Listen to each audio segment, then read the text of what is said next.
இது ஃபர்ஸ்ட் மலேசியாவின் செய்திகள் உங்களுக்காக.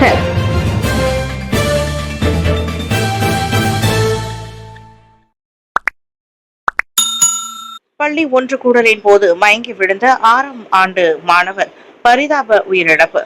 கிளான் காப்பாரில் உள்ள ஒரு பள்ளியில் வெள்ளிக்கிழமை காலை ஒன்று கூடலில் கலந்து கொண்டிருந்த 6ஆம் ஆண்டு மாணவர் ஒருவர் திடீரென மயங்கி விழுந்து உயிரிழந்த சம்பவம் பெரும் சோகத்தை ஏற்படுத்தியுள்ளது. காலை 8:30 மணிக்கு பள்ளி வளாகத்தில் மாணவர்கள் வரிசையில் நின்றிருந்த போது அந்த 12 வயது மாணவர் திடீரென மயக்கமடைந்து கீழே விழுந்ததாக வடகிழான் போலீஸ் தலைவர் எஸ் விஜயராவ் தெரிவித்தார். முதலுதவி வழங்கிய பின்னர் உடனடியாக பள்ளி நிர்வாகம் ஆம்புலன்ஸ் வாயிலாக தெங்கு அம்புவான் ரஹிமா மருத்துவமனைக்கு அம்மாணவரை கொண்டு சென்றது. எனினும் பின்னர் அவர் உயிரிழந்து விட்டதை மருத்துவர்கள் உறுதிப்படுத்தினர். சவ பரிசோதனையில் குற்ற அம்சங்கள் எதுவும் கண்டறியப்படவில்லை. இதையடுத்து ஆய்வுக்கூட விசாரணை முடிவுகள் வரும் வரை இது ஒரு திடீரென மரணமாக வகைப்படுத்தப்பட்டுள்ளது. இந்த சம்பவம் அந்த பள்ளி மாணவர்கள் மற்றும் ஆசிரியர்களிடையே பெரும் அதிர்ச்சியை ஏற்படுத்தியுள்ளது. ஜொஹூர் சட்டமன்றத்தில் நியமன உறுப்பினர்கள் முறை அரசியலமைப்பு சட்டத்திற்கு எதிரானது. நாங்கூர் மிங் சாடல். ஜொஹூர் சட்டமன்றத்தில் நியமன உறுப்பினர்களை சேர்ப்பதற்கான மாநில அரசின் முடிவு அரசியலமைப்பு சட்டத்திற்கு புறம்பானது என டிஏபி தேசிய துணைத் தலைவர் நாங்கூர் மிங் சாடியுள்ளார். ஜனநாயக முறைப்படி மக்களால் தேர்ந்தெடுக்கப்படும் பிரதிநிதிகளை சட்டமன்றத்தில் இருக்க வேண்டும் என்றும் இத்தகைய நியமன முறை வாக்காளர்களின் உரிமையை பறிக்கும் செயல் என்றும் அவர் விமர்சித்தார். கொல்லைப்புற வழியாக சட்டமன்றத்திற்குள் நுழைந்து சட்டமன்ற உறுப்பினர்களுக்கு உண்டான ஊதியம் மற்றும் சலுகைகளை அனுபவிப்பதை ஏற்க முடியாது என வீடமைப்பு ஊராட்சித்துறை அமைச்சருமான நாங்கூர் மிங் சொன்னார். எனவே இம்முடிவை பாரிசான் நேஷனல் தலைமையிலான மாநில அரசு மறுபரிசீலனை செய்ய வேண்டும் என்றும் அதற்கு அழுத்தம் கொடுக்கும் வகையில் ஜொஹூர் மக்களிடம் பக்கத்தான் ஹரப்பான் கையெழுத்து வேட்டையை தொடங்கும் என்றும் அவர் சொன்னார். PH உறுப்பினர்களின் கடும் எதிர்ப்பையும் மீறி ஜொஹூர் சட்டமன்றத்தில் 5 நியமன உறுப்பினர்களை சேர்ப்பதற்கான அரசியலமைப்பு சட்ட திருத்த மசோதா கடந்த வியாழக்கிழமை பெரும்பான்மை ஆதரவுடன் நிறைவேற்றப்பட்டது.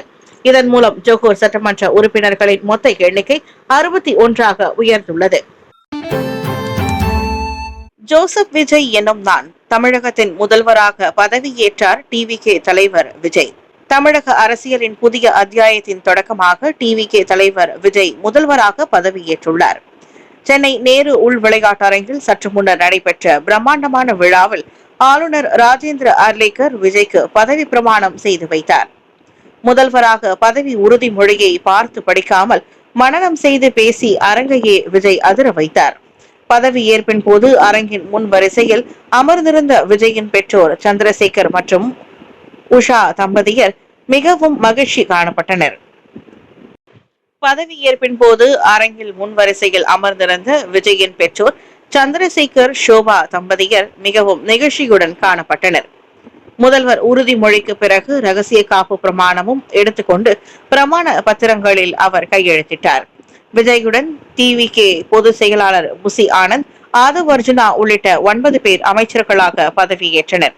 குறிப்பாக எம்ஜிஆர் காலத்து அரசியல்வாதியான செங்கோட்டையன் அமைச்சராக பதவியேற்கும் போது விஜய் எழுந்து நின்று மகிழ்ச்சியை வெளிப்படுத்தியதும் குறிப்பிடத்தக்கது.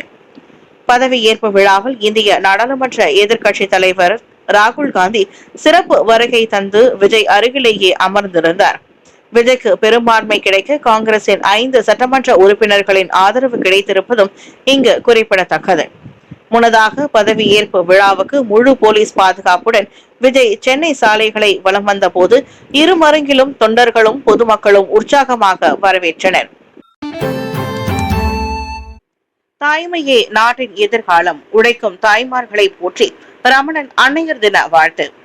தாயின் அன்பில் பிறக்கிறது மனிதம், தாயின் தியாகத்தில் உயர்கிறது நாடு என மனிதவள அமைச்சர் டாக்டர் ஸ்ரீ ரமணன் ராமகிருஷ்ணன் அன்னையர்களுக்கு புகழாரம் சூட்டியுள்ளார். அன்னையர் தினத்தை முன்னிட்டு வெளியிட்ட வாழ்த்து செய்தியில், ஒரு தாயின் பிரார்த்தனை குழந்தைகளின் எதிர்காலத்தை மட்டுமல்ல, ஒரு மனிதாபிமானம் மிக்க சமுதாயத்தையும் உருவாக்குவதாக அவர் நிகழ்ச்சியுடன் குறிப்பிட்டார். குடும்ப பராமரிப்பாளர்களாகவும் நாட்டின் பொருளாதாரத்தை உந்தி தள்ளும் சக்தியாகவும் திகழும் உழைக்கும் தாய்மார்களை பாதுகாக்க மனிதவள அமைச்சு உறுதி பூண்டுள்ளது. குறிப்பாக பெர்காசோ மூலம் பிரசவ கால நிதி உதவி உள்ளிட்ட பல்வேறு நலத்திட்டங்கள் இளம் தாய்மார்களின் சுமையை குறைக்க முன்னெடுக்கப்பட்டு வருவதாக அவர் தெரிவித்தார். உண்மையான உற்பத்தி திறன் என்பது ஒரு தாயின் நல்வாழ்விலிருந்தே தொடங்குகிறது. என குறிப்பிட்ட அமைச்சர், பணிச்சூழல் கலாச்சாரம் தாய்மார்களுக்கு குடும்பங்களுக்கும் ஏற்றதாக அமைய வேண்டும் என அழைப்பு விடுத்தார். முதலாளிகள் வழங்கும் இத்தகைய ஆதரவு மடானி பொருளாதாரத்தின் தரமான மனித மூலதனத்தை உருவாக்க மிக அவசியம் என்றும் அவர் வலியுறுத்தினார். சரவாக் ஒற்றுமை வார கொண்டாட்டம் 2026 12 இன பிரிவுகளின் கலை சங்கமம் மற்றும் நோபெங் கலாச்சார போட்டி. பூமே கேன்யலாங் என்று அழைக்கப்படும் சரவாக் மாநிலத்தில் 2026 ஆண்டுக்கான ஒற்றுமை வார கொண்டாட்டம் பல்லின கலாச்சாரங்களின் சங்கமமாய் மிக சிறப்பாக நடைபெற்று வருகிறது. மீரி நகரின் புல்வார்டு மால் பேரங்காடியில் நேற்று தொடங்கி நடைபெறும் இந்த 2 நாள் விழாவில் காலை 10 மணி முதல் இரவு 10 மணி வரை பல்வேறு நிகழ்ச்சிகள் மக்களை கௌரவிக்கின்றன. முக்கிய அங்கமாக சரவாக்கின் 12 இன குழுக்களின் பாரம்பரிய நடனம் மற்றும் இசை உள்ளடங்கிய கலாச்சார பரிமாற்ற நிகழ்ச்சிகள் அரங்கேறுகின்றன. குறிப்பாக சரவாக்கின் பாரம்பரியமான நோபெங் மற்றும் பெத்தந்தக் நடன போட்டி பார்வையாளர்களை பெரிதும் கவர்ந்துள்ளது. இதில் உள்ளூர் மேலதாளங்களுக்கு ஏற்ப நடனமாடி கவிதை நயத்துடன் கூடிய பாடல்களை பாடும் கலை இளைய தலைமுறைக்கு அறிமுகப்படுத்தப்படுகிறது. மற்றொரு சிறப்பம்சமாக ஒற்றுமை ஆளுமை போட்டியில் தபிகா பெர்பதுவான் பாலர்பள்ளி சிறுவர்கள் நாட்டின் சுதந்திர போராட்ட வீரர்களைப் போல வேடம் அணிந்து அவர்களின் வீர வசனங்களை பேசி அசத்துகின்றனர். மெர்சிங்கில் கோர விபத்தில் சிக்கிய ஃபெராரி கார் தீப்பற்றி எரிந்ததில் சிங்கப்பூர் தம்பதி உயிரிழப்பு. ஜோஹர் பாரு மெர்சிங் சாலையில் நேற்று காலை வேகமாக சென்ற ஃபெராரி கார் ஒன்று விபத்துக்குள்ளாகி தீப்பற்றி எரிந்ததில் அதிலிருந்த சிங்கப்பூர் தம்பதி சம்பவ இடத்திலேயே உயிரிழந்தனர். காலை 9 மணி சம்பவத்தில் கட்டுப்பாட்டை இழந்த கார் விபத்துக்குள்ளான சில வினாடிகளிலேயே தீப்பற்றி எரிய தொடங்கியது. காரின் உள்ளே சிக்கியிருந்த தம்பதியால் வெளியே வர முடியாமல் போனது. பொதுமக்கள் கொடுத்த தகவலின் பேரில் வந்த தீயணைப்பு மீட்பு படையினர் நீண்ட போராட்டத்திற்கு பிறகு தீயை அணைத்தனர். எனினும் கார் கிட்டத்தட்ட முழுவதுமாக எரிந்து போனதில் 34 வயது யூடியான் வென் லியாங் மற்றும் 33 வயது இங் பியா இங் உடல் கருகி மாண்டனர். விபத்து காரணமாக அந்த சாலையில் போக்குவரத்து சில மணி நேரம் பாதிக்கப்பட்டது. இது குறித்து போலீஸ் மேல் விசாரணைகளை மேற்கொண்டுள்ளது. ஹம்சா ஜைனுடீனுடன் கைகோர்க்கும் புரட்சி இயக்கம் 12,000 உறுப்பினர்களுடன் புதிய அரசியல் பயணத்திற்கு தயார்.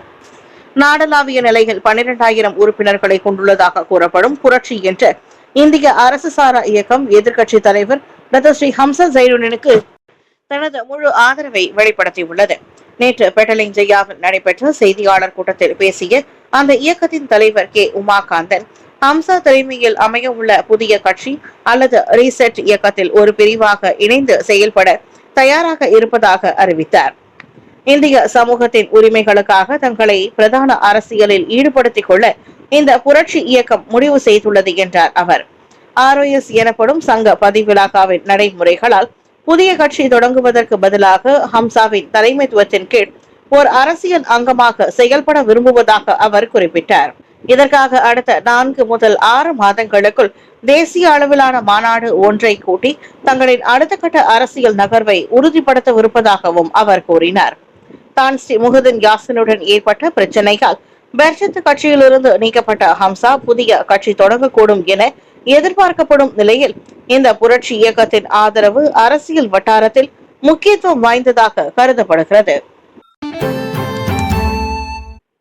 பயிற்சி மருத்துவர்களுக்கு வாரத்திற்கு 62 மணி நேர வேலை மட்டுமே, சுகாதார அமைச்சு விளக்கம். பயிற்சி மருத்துவர்களின் வேலை நேரம் வாரத்திற்கு அதிகபட்சம் 62 மணி நேரம் மட்டுமே என சுகாதார அமைச்சு தெளிவுபடுத்தியுள்ளது. இப்புதிய நடைமுறையில் மருத்துவ சேவை, ஆன்கால் பணிகள் மற்றும் பயிற்சி நேரங்களும் சேர்க்கப்பட்டுள்ளதாக KKM கூறியது. என்றாலும் நோயாளிகளின் பராமரிப்பு மற்றும் மருத்துவ கண்காணிப்பு பாதிக்கப்படாது என அது உத்தரவாதம் அளித்துள்ளது. மேலும் பயிற்சி மருத்துவர்களுக்கு ஆண்டு விடுப்பு, மருத்துவ விடுப்பு, மகப்பேறு விடுப்பு மற்றும் அவசர விடுப்புகள் உள்ளிட்ட அனைத்து உரிமைகளும் தொடர்ந்து வழங்கப்படும். ஆனால் மருத்துவமனைகளின் சேவை தேவை அடிப்படையில் விடுப்புகள் அனுமதிக்கக்கூடும். இளம் மருத்துவர்களின் வேலை அழுத்தம் மற்றும் மனநல பிரச்சனைகள் குறித்து எழுந்த கவலைகளை தொடர்ந்து இந்த மாற்றம் அறிமுகப்படுத்தப்பட்டுள்ளது. இளம் மருத்துவர்களுக்கு பாதுகாப்பான மற்றும் நிலையான வேலை சூழலை உருவாக்கும் முயற்சியின் கீழ் ஒரு பகுதியாக இந்த நடவடிக்கை அமைவதாக அமைச்சு கூறியது. வரலாற்று சாதனை பாஸ் கட்சியின் அதிகாரப்பூர்வ பிரிவு என்ற வகையில் உயில் DHPP நடத்திய முதல் தேர்தல். பாஸ் கட்சியின் அதிகாரப்பூர்வ 5வது பிரிவான DHPP எனப்படும் பாஸ் ஆதரவாளர் பேரவை அதன் முதல் பொது பேரவையை வெற்றிகரமாக நடத்தியுள்ளது. குயிசம் பல்கலைக்கழக கல்லூரியில் நடைபெற்ற இந்த மாநாட்டில் புதிய தலைமையை தேர்ந்தெடுப்பதற்கான தேர்தலும் ஜனநாயக முறையில் நடைபெற்றது. இதில் 2026-2027 தவணைக்கான புதிய தலைவராக குமரேசன் பேபி காளிதாசனும் துணை தலைவராக லிம் குவான் செங்கும் பேராளர்களால் தேர்ந்தெடுக்கப்பட்டுள்ளனர். நாடு முழுவதிலும் இருந்து வந்த பேராளர்களின் பங்கேற்பு இந்த இயக்கத்தின் மீதான வளர்ந்து வரும் நம்பிக்கையை வெளிப்படுத்துகிறது. மாநாட்டில் பேசிய தேசிய தகவல் பிரிவு தலைவர் டாக்டர் பாலச்சந்திரன் கோபால் கிருஷ்ணன், பாஸ் இனவாதத்தை கடந்து நீதியையும் தேசிய ஒற்றுமையையும் அடிப்படையாக கொண்டு செயல்படுகிறது என்பதை இது நிரூபித்துள்ளதாக கூறினார்.